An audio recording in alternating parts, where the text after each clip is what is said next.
about 20 to 30 minutes, lunch will be at 11:36. All that's going through your mind is probably the food that you'll be eating today at lunch. Considering that today is Friday, the school lunch menu consists of a few items. The first being a bowl of delicious sweet orange chicken laying on a bed of white rice. Next, a mouth-watering chicken sandwich topped with marinated sauce and layered with savory melted mozzarella cheese. Then, a pleasant, warm slice of thin crust cheese pizza for those of you who eat meat. And lastly, the new crunchy breaded with the side of lightly salted crinkle cut fries. Now, it being the lunch that I've described to you, ISB is probably selling, it doesn't matter. All that matters is that you are hungry. The good thing is that after 20 minutes in your talk, you will have the luxury of selecting from your school items plus the salad bar that school provides you. Unlike you, there are many people who live in downtown San Diego who don't have the same luxury as you do. Many of these people have gone into hours, days, and even weeks without a single ounce of food to eat. Welcome, students, staff, community members, director overall, and the class of 2016. My name is Isabel, and this is my senior talk.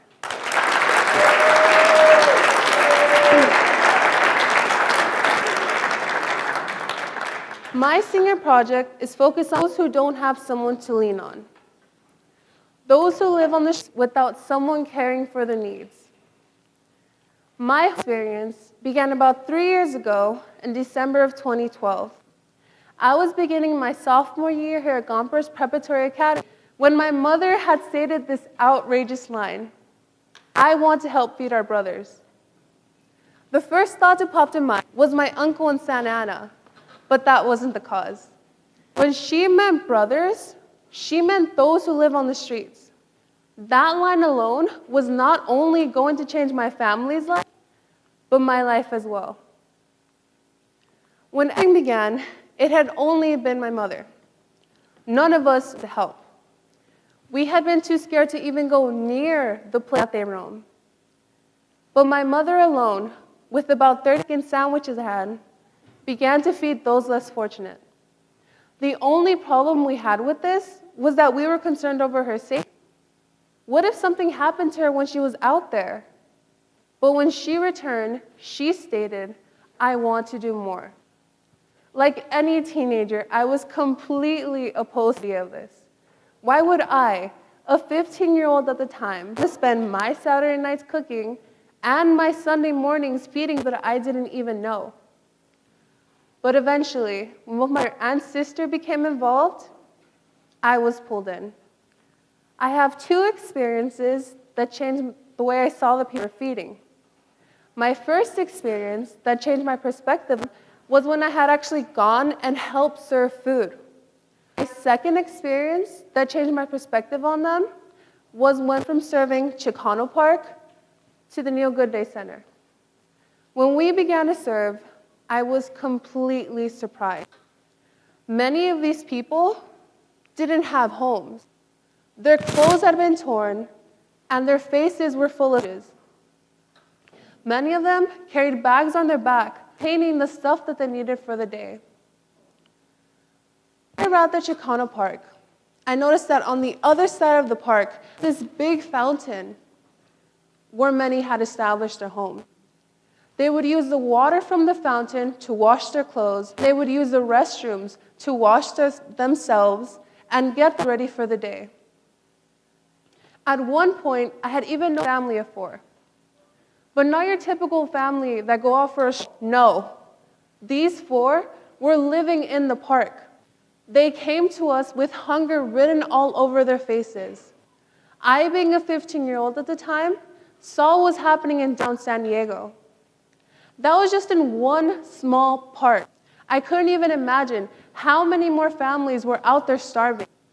This had been what my mother was seeing. And on that day, I was seeing it as well. I grew compassionate.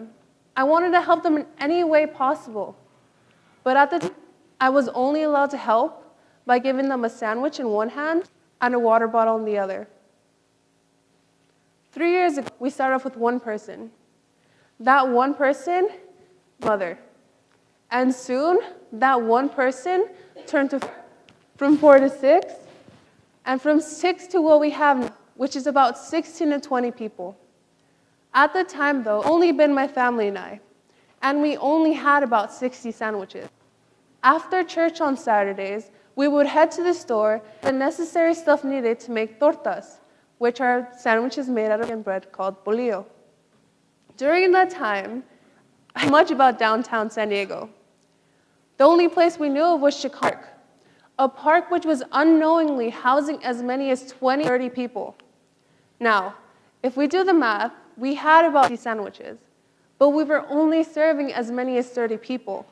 Even when we offered seconds, we would still have leftover food. Because of this, my mom, time after time, just going to a campground near Chicano Park. Now again, I don't know much about downtown, but when she said campground, I thought there would at least be 200 or more people living there, because we always opposed the idea of it. But again, my mother, being that she is, was very relentless. She ended up spending from her hard-earned check to feed those people in the campground. This was the beginning of my second experience in the way I saw the people that we were feeding. That day alone made an impact on who I am today. We had upgraded from serving dinner instead of serving sandwiches. Since it was the first change, we decided to make something we had been familiar with. We made Spanish rice, refried beans, spicy chicken, and warm tortillas. We arrived at the Neo Good Day Center, set up across the street, and began to serve. At first, they had been skeptical about our food, but slowly, as people began to watch, many more had followed. Just like I was scared too. This was the first time I was serving a large group of people. I was scared of two things. First, being that they wouldn't like our food, and second, that a riot would break out because of the food. However, as I began to serve the first few people, I became less scared. I even became comfortable with them, laughing with them, and communicating with them. The thing that stunned me the most, everything, was hearing them say, "Thank you, God bless you." I asked myself, how could a person who has lost everything still be able to say, "Thank you, God bless you"? Just a plate of food. As the well-known book, How the Grinch Stole Christmas states, his heart grew 3 sizes that day. His being mine. Though, we did end up running out of food. And even though I was the one that didn't want to help, and I was the one opposed to everything, I was the one most devastated at what was occurring in front of me. There had still been 5 people waiting in line for food, and all we could tell them was, "Sorry, we ran out."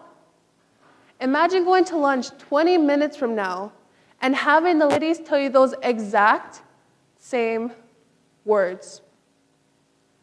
I would be sad, and maybe even, but the cafeteria was to provide everyone with something to eat. That's not the case for the people that we serve. These people literally go up to days and sometimes weeks just to be faced with the words of, "I'm sorry, we ran out." The first time serving them real food had me thinking and wanting more for those who are less fortunate. This is why I stand in front of you today. I want you, my community, to become aware of the current situation that is taking place.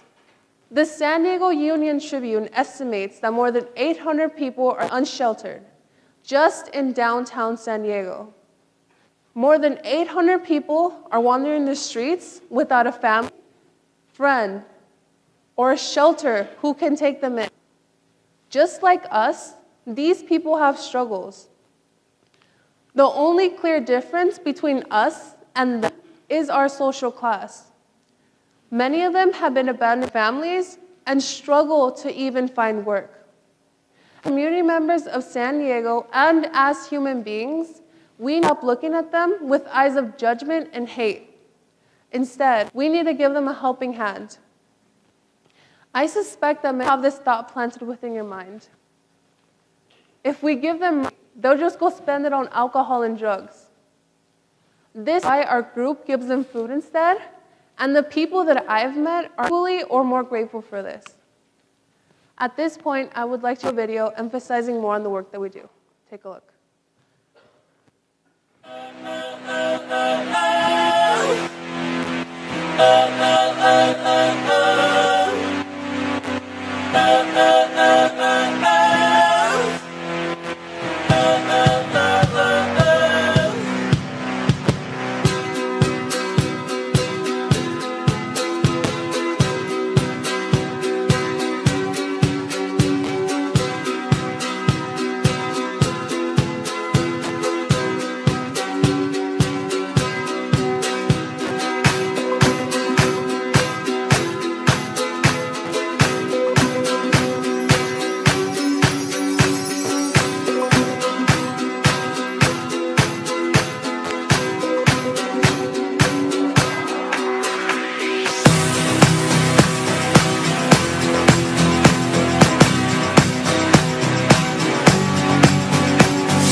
You will notice that my video does not contain photographs of us actually serving people.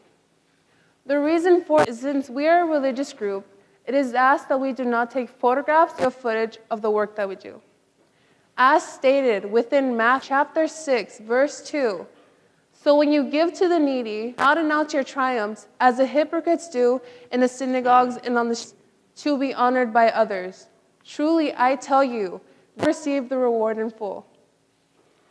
There is another line with the Testament of the Bible that we use to inspire our work. It's, hermanos míos, si alguno dice que tiene fe, no tiene obras, ¿de qué le sirve? This means, I have faith when you do not have the deeds to actually show them. This is what our group stands by when we get judged for the work that we do. In my life, there is something very dear to me, a pendant. The day I received the pendant, we were still serving at Chicano Park. At this point in the journey, I had become more involved with helping others and more with my religious community. And because of these two big changes, I began to carry a smile wherever I went, especially on the days that we went to serve. And on one fateful day, someone took notice of that.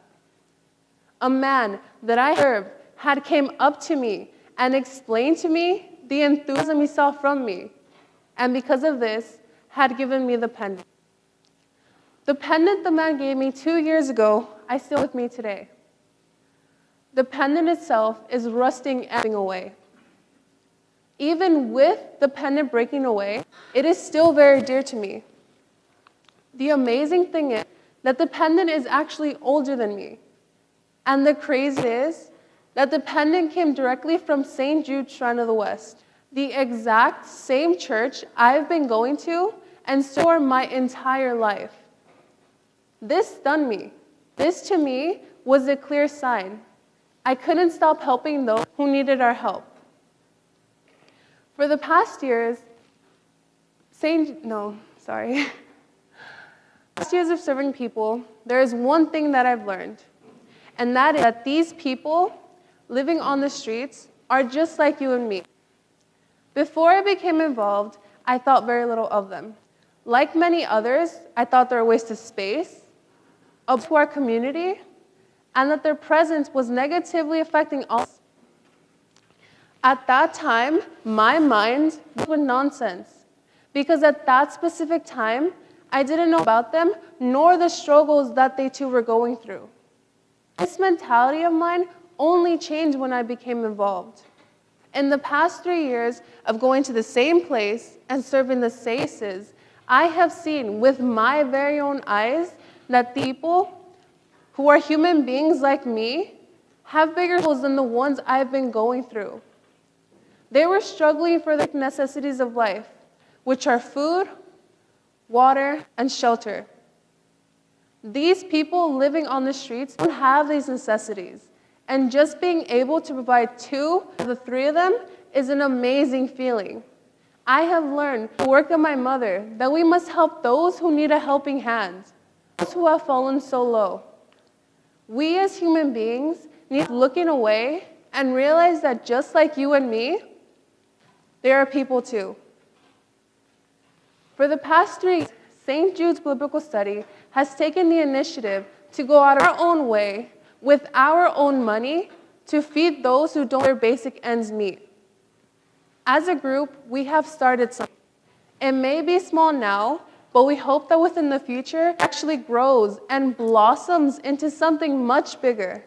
For now, though, we are a proud group of about 16 to 20 people that serve 150 people every 3rd Sunday of the month.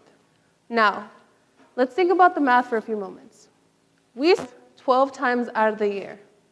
And out of those 12 times, we serve an average of 160 people. This year alone, we've served 1,820 plates. That's just a plate containing the rice, beans, and chicken.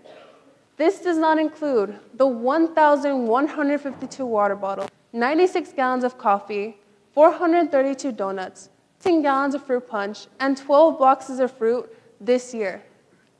Now, to put it on a larger scale, we'll multiply the numbers By the 3 years that we've been serving, 1,120 turns to 5,400.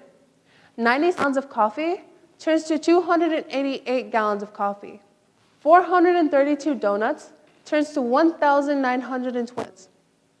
1,152 water bottles, 3,450 water bottles. 6 gallons of fruit punch turns to 48 gallons of fruit punch. And the 12 of fruit turns into 36 boxes of fruit. This puts into perspective the amount of food that we have given to really need it. This does not include the amount that we have dedicated to them. We serve from 7:30 a.m. to 10 a.m. That's about 2 hours and 30 minutes. Plus the time it actually takes to cook the food, which is from 8 p.m. to 12 a.m. That's about 4 hours.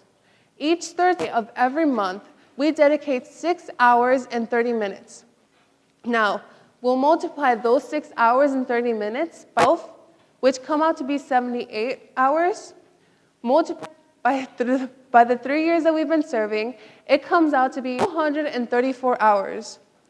234 hours of our lives so far. This is the reason I stand on this stage. I want you, my community, who are fortunate enough to have their basic ends meet, to see what people have been going through for the longest time. On this table, you will notice that there is a banquet of delicious food.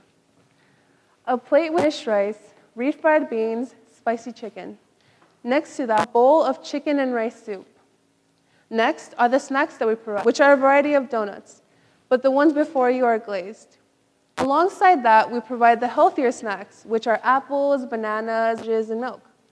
And lastly, the drinks. In the colder time of the year, we serve coffee and hot chocolate with the choice of sugar or cream. During the warmer time of the year, we offer a cup of cold, refreshing fruit punch. Now, all is done for a reason. I deliberately chose my time set for my presentation so you as an audience get a sense of what these people have been going through the longest time. I hope the hunger that you may be feeling now will help you empathize with the hunger that they've been feeling for a day, 3 days, or even a week. There is only one thing I ask from the audience today. All I ask is you to have compassion towards them. Thank you all for coming. This concludes your talk.